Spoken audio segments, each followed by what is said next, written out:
le colosse Louis Cyr et bien sûr le géant Beaupré. Aujourd'hui, c'est d'un vrai géant dont on va vous parler, de quelqu'un qui, à sa naissance, pesait 5 kg 11 livres, un gros bébé, mais rien de trop anormal.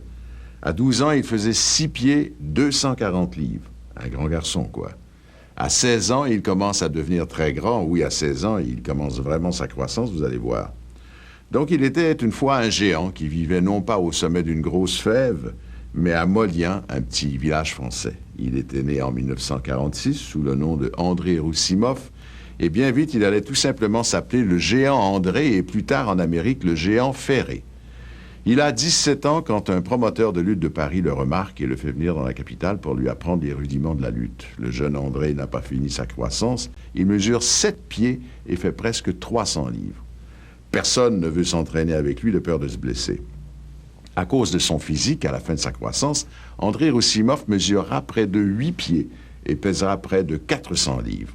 Ce n'est pas à la lutte olympique qu'on le destine, mais bien à la lutte professionnelle, la lutte de spectacle, la lutte des arénas et des carnavals.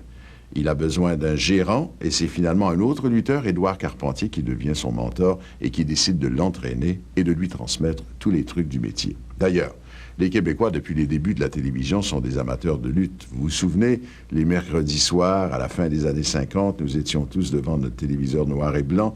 2 émissions nous réunissaient, La famille Plouffe. Et à 21h, dans ce temps-là, on disait 9h, c'était la lutte. Édouard Carpentier, l'entraîneur du jeune André Roussimov, Little Beaver, Yvon Robert, ben, c'était les héros de l'heure. Le géant Ferré, lui, fera son apparition au Québec dans une période où la lutte aura un peu perdu de son attrait. Mais à cause de sa taille, surtout, il sera invité dans le monde entier. Et dans des pays comme le Japon, le géant Ferré va apparaître comme une sorte de Godzilla des temps modernes. Le gigantisme d'André Roussimov aura fait sa gloire et sa fortune, mais comme vous allez le voir, il amènera aussi le géant à sa perte. Il avait tout d'un véritable géant. Certains en avaient peur. Il était si furieux qu'il a saisi la voiture et l'a virée à l'envers pendant que les 4 gars étaient toujours à bord.